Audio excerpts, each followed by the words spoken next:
It's lights out and away we go! What's up, guys and girls, and welcome back to the F1 podcast in association with the F1 Hybrid Era YouTube channel. So, it's just me tonight, and obviously my other two co-hosts are unfortunately unavailable. So you've got my views of Miami tonight. And Miami, well, what can I say about Miami? They certainly like to put on a show, I'll give them that. And yes.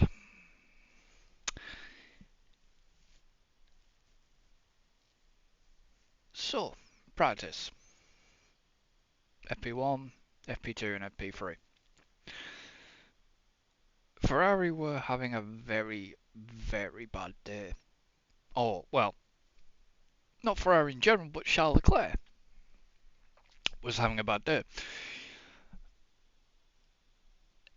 So was Hulkenberg as well, because unfortunately, Hulkenberg binned it in one of the practice sessions and brought out the red flag. Leclerc ends up binning it during one of the practice sessions, but yeah, Ferrari didn't have a particularly great weekend there.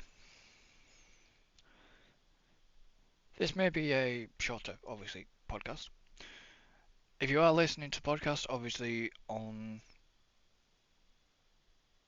Spotify, then thank you very much for that. The podcast is available on other platforms, and the links will be put in the description of the video one. So, qualifying was interesting. So Q1, usual. Q2, the usual. And Q3 was where it got interesting. So obviously in Q2, Max got through. In Q3 as well, sorry. Max basically started to push, understeered, aborted his lap. Then, obviously, Perez had put in his banker lap, which put him on provisional pole. So obviously, Max was a little bit frustrated, shall we say. And Leclerc was literally just how do we say it? Looking for the limit, and he went over said limit towards the end of Q3, pushing, and yeah,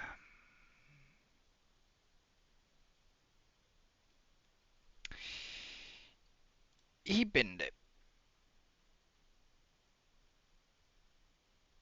And it wasn't just a basic front bin, it was a bin that he ends up spinning and bang, straight into the side. Luckily, he got away with a lot of damage, but yeah. So that brought out the red flag and basically put Perez on pole, Alonso second on the grid, and was it Sainz in third. I'll just fact check myself because I don't want to look an idiot. Perez, Alonso and Sainz, yes I was right. And Kevin Magnussen, K-Mag in 4th. So obviously his banker lap proved well. Leclerc was P7 at the time of his crash that brought the red flag out. And Max obviously was in 9th and Bottas in 10th.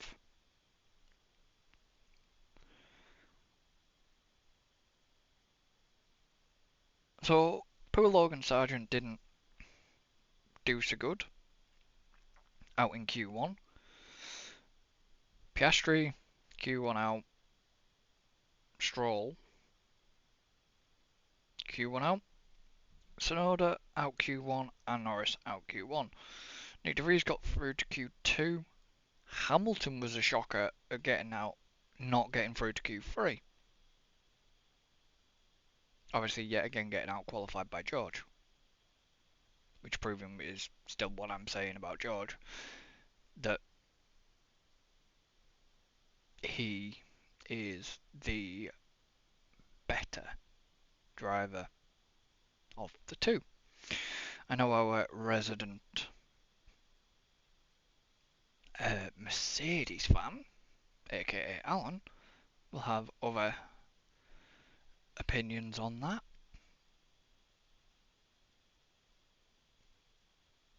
But as both me and David would say, George is the better driver out of the two, and he shows it.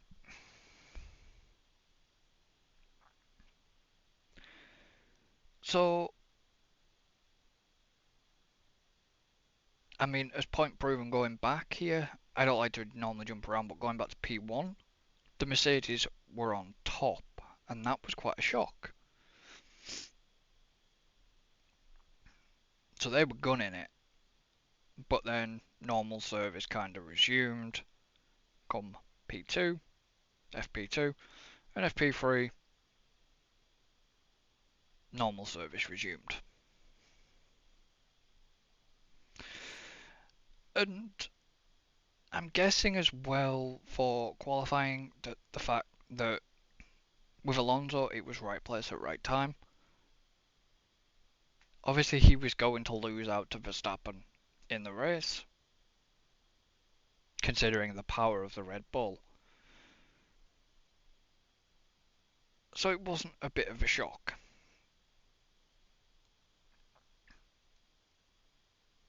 So the starting grid basically as follows.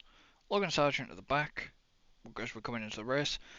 Sargent, Piastri, Stroll, Tsunoda, Norris, De Vries, Guan Yu Zhou, Hamilton, Hulkenberg, Albon, Bottas, Verstappen, Ocon, Leclerc, Russell, Gasly, Magnussen, Sainz, Alonso, Perez.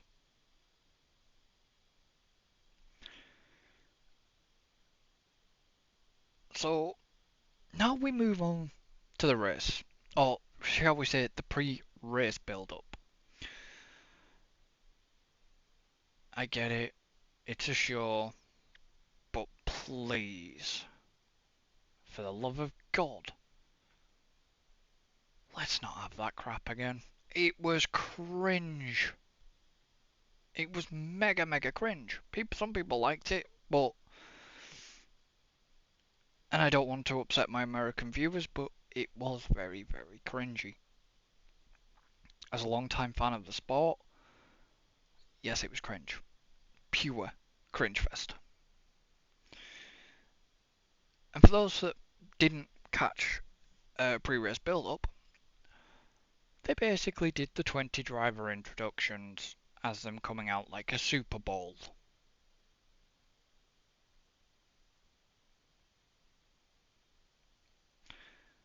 With LL Cool J and will.i.am conducting an orchestra,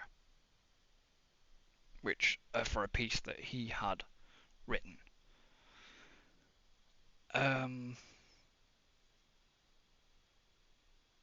I mean, I'll get to the.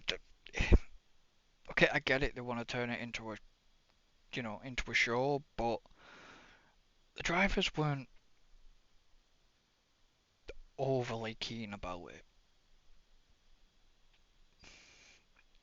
And to be honest, I don't blame them. You know, we go to Italy soon for Imola, and everyone will just go back to normal. They'll do their race prep, and then national anthem, and then get ready. There'll be none. Well, hopefully there'll be none of this big driver hype stuff, because it was god awful. But coming back to the point of certain celebrities should not be allowed on the grid. Martin did his usual grid walk, was running out of time, wanted a word with Roger Federer. So he asked Jackie Stewart. Well, Jackie Stewart said he would help. Jackie Stewart walks up to Federer's so-called bodyguard, or whoever it was, some goon, security goon, and to see Sir Jackie Stewart being manhandled live on air by some big, burly security was disgusting. And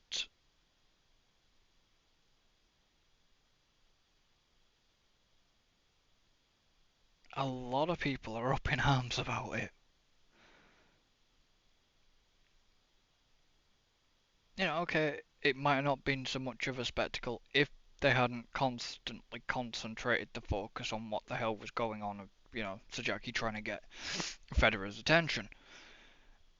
I mean, even Russell stepped in, basically stepped up to this bloody big security bloke and said, look,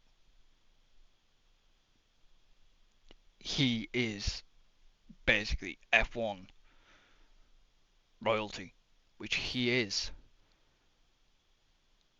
And it wasn't until one of the, as well as Russell, one of the official F1 people saying, look, it's fine, let him go talk. And Sir Jackie brought him back over. And it kind of might, it kind of reminds me of back of the incident at Quarter with Martin and, this Megan Thee Stallion person. And it's like, look, I get it, celebs. You're not interested in racing, just get off the fucking grid. I mean, yes, I'm not going to complain there were certain billionaires there, like Mr. Musk. He was there with his son as a guest of Red Bull. Was very interested in racing, and obviously certain technologies behind the Formula One cars and stuff, and things like that. That's fair enough. Now, I mean, Jeff Bezos was there, the founder of Amazon. He was probably just there because, of who he is. He probably didn't really have an interest in racing. I could be wrong.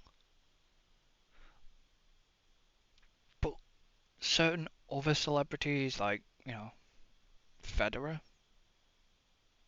he might be interested in the racing, but it's a case of, look, you're going to get talked to by journalists. Get your goons under control. Because, I mean, seriously?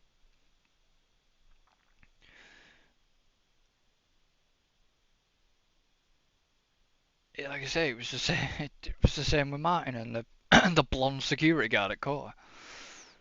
who turns around and says, you can't do that, and he might turn around and say, well, I just did.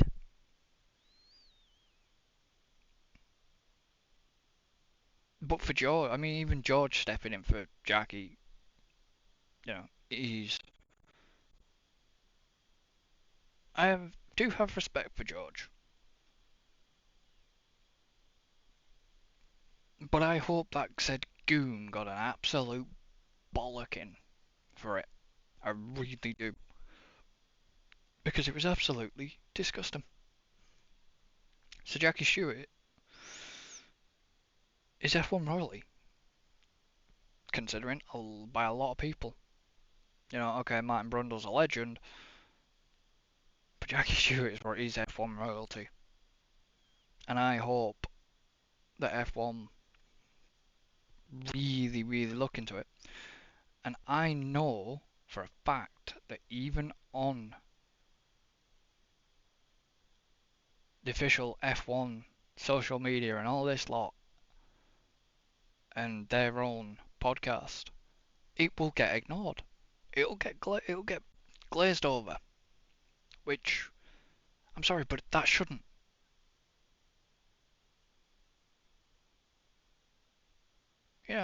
This guy was what, £300 dude. Just know you guys work in pounds. He's like a 300 and whatever pound dude. He was a big bloke to manhandle like what Jackie Stewart, who's probably only like 5 foot something, but he's 5 foot Scottish dude who's old. But just because you're either a bodyguard or security to a high profiled sportsman, you should still show the respect. And yes, I'm not blasting Federer at any point, because Federer didn't snub mine. He came over quickly and had a word with him. Not, you know, not being disheartening against Federer for it, but maybe celebrities should get the goons in check. I mean, okay, um, you had Vin Diesel there, you had Michelle Rodriguez there, you had um,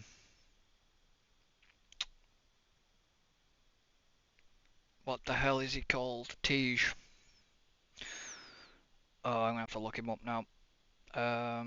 They were there basically promoting the Fast and Furious, because they did bits with Sky themselves for the promotion.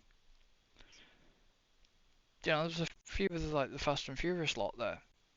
Obviously, I mentioned Paul Walker might have been there if he'd have still been alive. Um, there was a select few of them there, and that was good to see. Okay, uh, Michelle Rodriguez went out with Lando on a hot lap. Oh, it was ludicrous. Yeah, of course. It's Tez, but it's ludicrous. He was there. I get it. They were there promoting the Fast and Furious 10. I get that. But in general, Ludacris, Michelle Rodriguez, and Vin Diesel, and the others of the Fast and Furious franchise are car people. They enjoy their cars, not because they obviously do the films. You know, Paul Walker used to do Fast and Furious, but his car collection was unreal. He used to have like Nissan Skylines and cars from the film, proper cars from the film, which he had. And yeah, fair play. They are car people. So I get why they're there, other than promoting the movie. They're there to watch the race. I mean, okay, we had the, on the presenting team, we had Simon Lazenby, who went out with Bert Mylander on a hot lap, couple of laps with an Aston Martin. Not the safety car, but an Aston Martin. I mean, okay, with the likes of Danica Patrick again. I like Danica, but if you're gonna be like a pundit for a race or whatever, just don't don't use the NASCAR, because at one point she called it a full course. Like one point during they were talking about something before one of the either practice sessions or what, I think, no, it was race day, and she said there might be full course cautions, and I'm thinking, well, that's IndyCar and like NASCAR and stuff, and it's like, look, you're on F1 turf, use F1's terminology. I just wish sometimes the guest pundits would get stuff right. And the guest pundits, you know, seem to need to remain biased, as well as certain journalists on the Sky F1 team need to remain biased. Not naming any names, Ted Kravitz. Yes, I'm calling you out, Ted. But you'll never listen to this. But it's just the true fact that you need to remain biased. You land yourself in hot water enough already at times. And the race, well, it was an exciting start. Then it just petered out. Just was boring. Yet again, they'd shortened the DRS zones. And yeah, it was a boring race. I mean, I don't know what. I mean, don't know if David would agree with me, but he probably would. It was just, yeah, no, it was very. I mean, we had a little bit of excitement. You had plenty of on-track battles, but then it just petered out, and then until Max caught Perez and them two went wheel to wheel, yeah, they got through all right, inches. But yeah, no, it was just not a good race. It wasn't a great Miami Grand Prix. A lot of people are saying, "Oh yeah, it will be," but it really, really wasn't. Did resurface the track, so there was not a lot of grip. But because there was no support races, F1 was the only one there, and wasn't much grip level, and the rain didn't come like was suspected. It was just not good. And yeah, just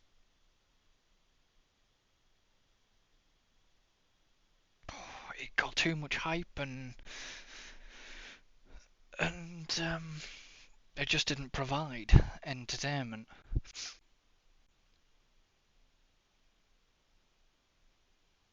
And not wanting to cause offence, yes, the American sides, you might have loved it, but I'm just hoping that this hype,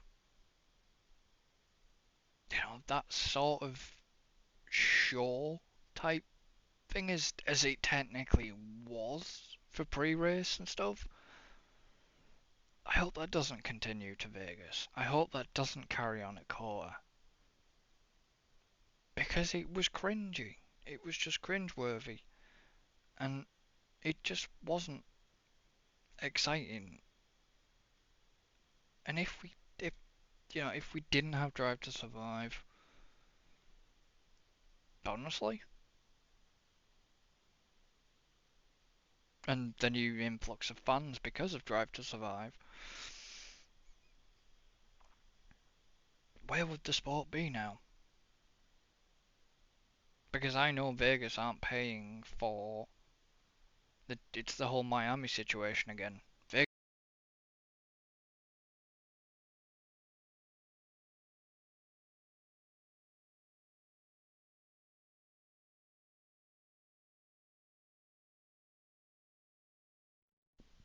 Sorry about that. My microphone decided to go. You know, Vegas isn't paying for Vegas. Um, so F1 is. It's like Miami. Miami didn't pay for the first year. F1 did. Miami paid for the second year. This year. But who knows? We'll see. And to cut this one a little bit shorter, if you bear with me for 1 second, this might just... I've got to try and do this as quick as I can. So... And that didn't work. So I apologise about this. So, as you remember, we started F1 season, an F1 fantasy season, and look who is in the lead. David is catching me. Not gonna lie, I'm worried. He's catching. Alan is actually slowly catching back to David. I wonder why.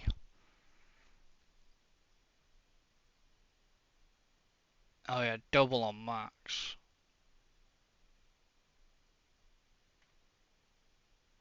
And obviously Alonso. Okay.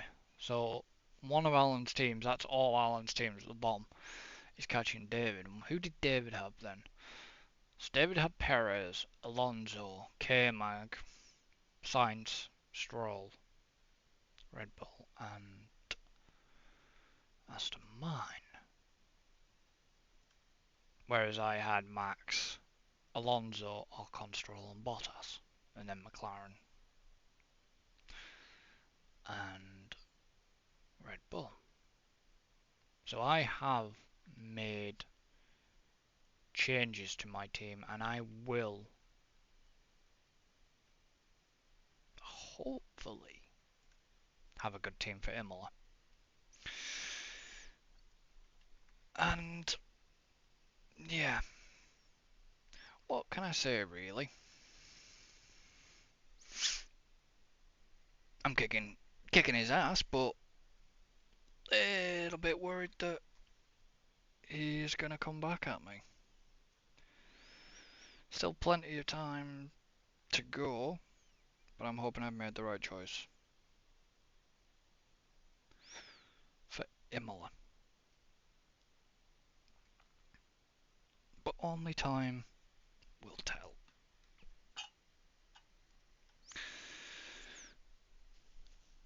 So I'm going to end this one here. Yes, it's a short podcast, but it's because I'm on my own.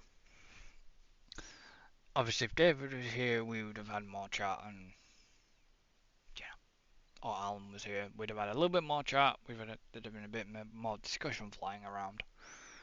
But I'm just generally giving you my thoughts into this. So I'm going to say thank you for listening on any of the platforms that this podcast is out on. Obviously, thank you for watching and getting this far if you're watching on YouTube. Don't forget to like and subscribe to the F1 Hybrid Era channel. Obviously, you'll find that in the bio of the podcast, because we have some more stuff coming up, including F123. We will have that coming on release. Be a couple of days after, maybe a day after release, 2 days after release, we'll see. But yes, thank you very much for joining me. So until the next one, hopefully it shall be me and David back, or me and Alan. But until then, goodbye for now.